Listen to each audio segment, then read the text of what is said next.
رات کو وضو کے بغیر سونے سے کیا ہوتا ہے؟ رات کو وضو کے بغیر سونا کیسا ہے؟ رات کو وضو کے بغیر سونے سے اللہ تعالی یہ 3 چیزیں نازل فرما دیتا ہے۔ وضو کے بغیر سونے سے اولاد پر کیا اثرات مرتب ہوتے ہیں؟ بسم اللہ الرحمن الرحیم۔ السلام علیکم ورحمۃ اللہ وبرکاتہ۔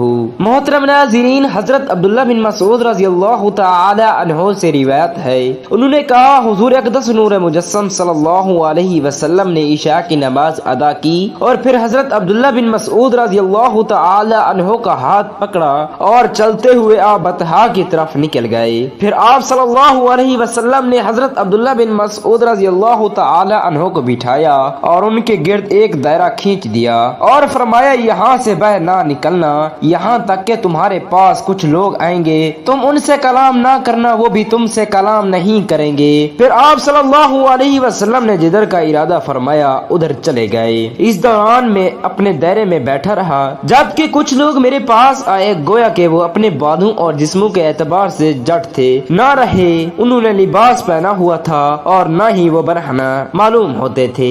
وہ میری طرف آئے، وہ اس خط نما دائرے کو پار نہ کر سکے۔ پھر وہ حضور اکرم نور مجسم صلی اللہ علیہ وسلم کی طرف چلے گئے، یہاں تک کہ رات کا آخری حصہ ہو گیا۔ وہ لوگ واپس نہ آئے، البتہ حضور اکرم نور مجسم صلی اللہ علیہ وسلم میرے پاس تشریف لے آئے اس حال میں کہ میں بیٹھا ہوا تھا۔ پھر آپ نے مجھ سے فرمایا میں رات بھر سے سویا نہیں ہوں۔ پھر حضور نبی کریم صلی اللہ علیہ وسلم میرے پاس اس حصار میں داخل ہوئے اور میر بے زانو پر سر رکھ کر آرام فرما ہو گئے۔ آپ جب آرام فرماتے داخل ہوئے اور میر بے زانو پر سر رکھ کر آرام فرما ہو گئے۔ آپ جب آرام فرما ہوتے تو تیز سانسوں کی آواز آتی تھی۔ اسی دوران جب میں بیٹھا ہوا تھا اور آپ صلی اللہ علیہ وسلم میر بے زانو پر سر مبارک رکھ کر آرام فرما ہو گئے، اس دوران سفید لباس میں ملبوس کچھ لوگ آئے۔ ان کے حسن و جمال کا عالم تو اللہ تعالی ہی بہتر جانتا ہے۔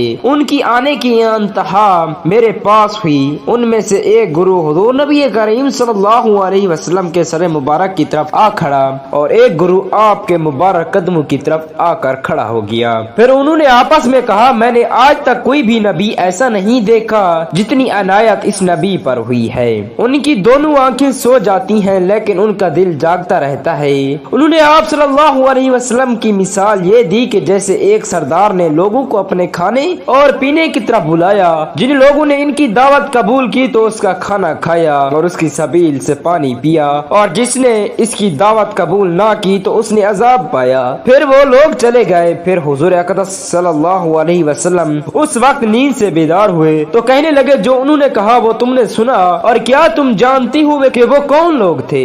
میں نے عرض کیا کہ اللہ تعالی اور اس کے رسول صلی اللہ علیہ وسلم سب سے زیادہ اور بہتر جانتے ہیں۔ آپ نے ارشاد فرمایا وہ ملائکہ تھے، اور تو جانتا ہے کہ انہوں نے کس چیز کے ساتھ مثال دی؟ میں نے عرض کیا اللہ تعالی اور اس کے رسول صلی اللہ علیہ وسلم سب سے زیادہ اور بہتر جانتی ہیں۔ آپ نے فرمایا انہوں نے اللہ رحمان تبارک و تعالی کی مثال دی کہ اللہ تعالی نے جنت بنائی اور اپنے بندوں کو اس کی طرف بلایا، جس نے دعوت قبول کی وہ جنت میں داخل ہوئے اور جس نے قبول نہ کی اس نے سزا پائی۔ اسلام میں برہنہ جسم کے ساتھ وضو کرنا جائز نہیں ہے کیونکہ بے حیائی اور دین کی تعلیمات کے خلاف ہے۔ مسلمانوں سے توقع کی جاتی ہے کہ وہ شائستگی کو برقرار رکھیں اور اپنے جسم کو مناسب طریقے سے ڈھانپیں، یہاں تک کہ وضو اور نماز جیسی عبادتوں کے دوران بھی نبی اکرم صلی اللہ علیہ وسلم نے وضو کے دوران جسم کو ڈھانپنے کی اہمیت پر زور دیتے ہوئے فرمایا اللہ تعالی اس شخص کی نماز قبول نہیں کرتا جو اپنی شرمگاہ کو نہیں ڈھانپتا۔